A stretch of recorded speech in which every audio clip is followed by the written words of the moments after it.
Your mess is your message. Your brokenness is the link to your brilliance.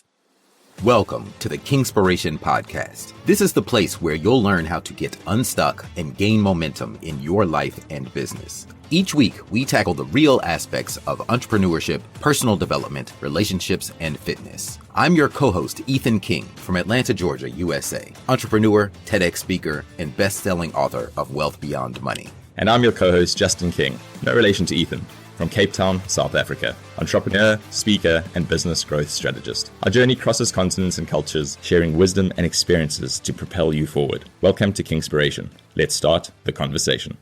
All right. So on today's episode of Kingspiration, Justin and I are going to share quotes that resonated with us, maybe a quote that we encountered this week or some message or micro script. And we'll kind of riff on that a little bit and tell some stories of how you can use this to create life hacks in your personal life and in your business. So a couple of quotes I heard this week, and forgive me, I don't know who to attribute these to because I've heard them several different places. But one is, your mess is your message. And I've also heard that phrase like this: your brokenness is the link to your brilliance. And what that means is that the things that we've all made mistakes in our lives, we've all had hardships that we've encountered and struggles that we've overcome. And a lot of times we try to keep those under the rug, and because we're ashamed of them, we don't want anyone to know. But that mess, when you share your story, your journey, that's what impacts others and helps others overcome. And that's what really resonates with people, especially if you're doing any type of teaching, coaching, public speaking. Dig deep and go vulnerable and share those moments that you overcame in your life, that you struggled with, because other people are struggling. Everyone's struggling with stuff too. So that makes you relatable. And it also helps people see that kind of that heroic journey of, I was here and now I'm here. This is how I got there. And that's a great way to teach and to inspire people. This happens in my life, and I share this a lot of times when I'm teaching about storytelling in my talks. Through accident, actually my first EO forum training, we shared these things called lifelines, where we had to plot. A lifeline is if you took a sheet of paper and from left to right, left is your birth and right is your current age, and you drew a line, and then you mapped out this timeline of your life, not every detail, but only the very lowest points in your life and the very highest points in your life. And like, when did those happen? So I had never shared this vulnerably, and I did in a meeting that was confidential.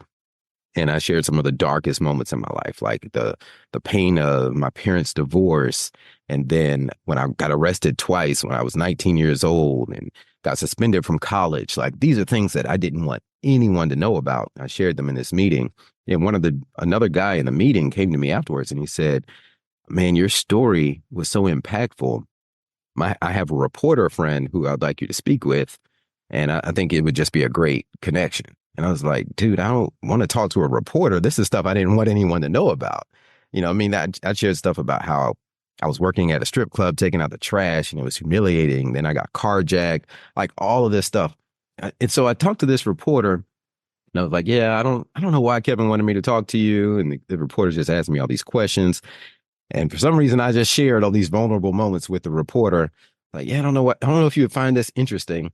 The reporter's like, "Are you crazy? This is so carjackings, strip clubs," all this. And I told him about my business too. But it's funny. I mean, it's just that got a brief mention. So this article got published 2 weeks later.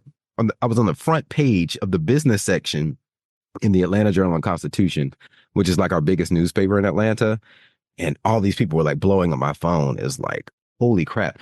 But the article wasn't about my business accolades. It was about those vulnerable moments in the carjack. I think the headline said, "Business owner has epiphany at gunpoint." So it talked about how that moment when I got robbed really caused me to take a different direction in my life.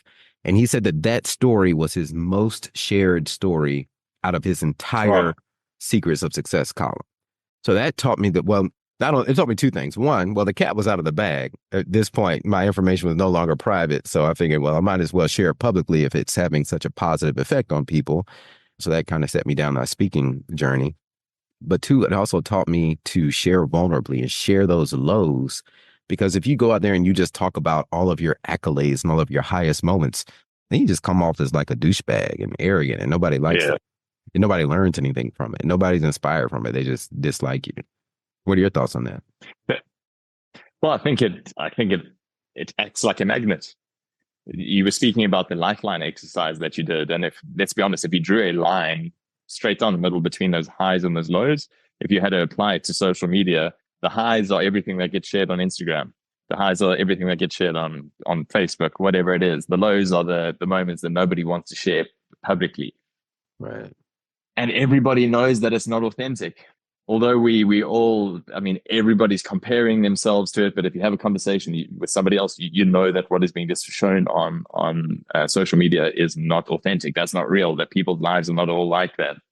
So with that lens, when you show up in person, when you're coaching somebody, when you're facilitating a session, when you're part of a chapter or an EO chapter and forum like you are, if that is all you're sharing, people are very quickly not going to think that you're being authentic. But as soon as you open up and you use the word vulnerability, as soon as you show any form of vulnerability, it's not easy, but it's such a magnet and people respect it so much. Brene Brown always speaks about vulnerability as the first thing that we look for in others, and it's the last thing that we're willing to share in ourselves. But it becomes a real superpower if you use it in the right way, and if you are using it for the right reasons. It's an absolute superpower to really show that you're human. Your mess can now become this wonderful message. Or for people that feel that they are broken, look into that for strength. Yeah. It does make me think of post-traumatic growth. So we all think about post-traumatic stress, but PTG, post-traumatic growth, is a real thing as well. So if you've got this mess that is following you, you've got this brokenness that you feel is there, if you feel that you've got so much baggage that you're taking with you, it's a wonderful way to look at it as a catalyst to really drive yourself, your life forward, and also drive others forward. Yeah. My mess is the fact that I got divorced 2.5 years ago. So that is there. And I haven't quite figured out how that becomes a message as of yet, but it's part of who I am. So not necessarily always putting that on the table, but the experiences and the growth and the development and the time that I've invested in myself off the back of that is going to start becoming my message. So it's not necessarily that one thing, but it will translate into something as well. So that resonated with me massively. Yeah. I love it. It's not always so easy to remember that though. It's a wonderful line, but it's not so easy to practice and to remember. Right. Because we want to have our guard up all the time.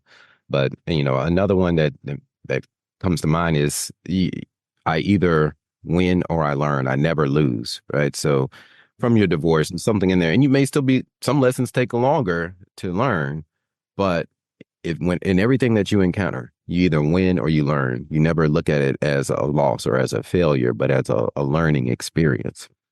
Yeah. Or the lens of this has happened for you, not to you. Right. That's Ed Milet speaks about that a lot. This has happened for you, not to you. So if you can start looking at things through that lens, it's very powerful. For sure. I think that's a good place to wrap. I think we should talk about your quote on the next episode, but to give our viewers and our listeners some takeaways here, your trauma is your triumph. Your mess is your message. Your brokenness is the link to your brilliance. So lean into your vulnerability. That's a wrap for today's episode of Kingspiration. We hope this conversation sparked insights to ignite action in your life and business. We're on this journey together, sharing our challenges and successes to help all of us take the next step towards building momentum and ultimately reaching our goals. If you found value in today's episode, please share it with someone else who might benefit and leave us a 5-star review. And remember to hit subscribe so you don't miss out on our weekly conversations. Until next time, keep rolling, keep growing, and keep being inspired.